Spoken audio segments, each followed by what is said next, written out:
Blog होने वाली, ये ब्लॉग होने वाला है ब्लॉग नंबर #4 जो होगा रबारी कॉलोनी से इसनपुर अहमदाबाद का, जो होगा फुल्ली BRTS इलेक्ट्रिक बस में।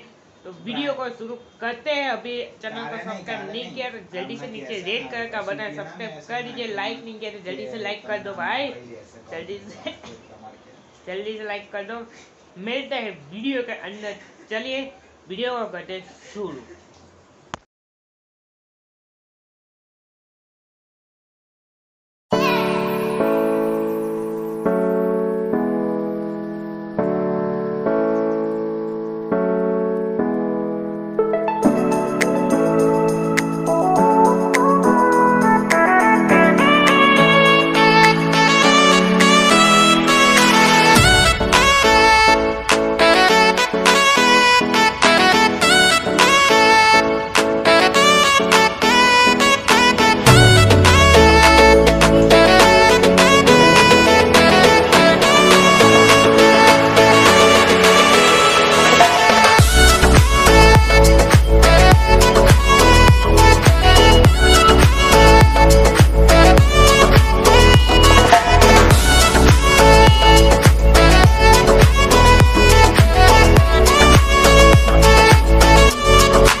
अगले वीडियो होने वाले है अहमदाबाद मेट्रो के, जो हो गई रबारी कॉलोनी से वस्त्रापुर गांव तक। तो चलिए उस वीडियो तक आप ला दीजिए और चैनल को सब्सक्राइब नहीं कर जल्दी से सब्सक्राइब कर लीजिए। मिलते हैं इसके नेक्स्ट ब्लॉग में। तूफान आंधी है बरसात हर मंगल शुक्र आपके साथ।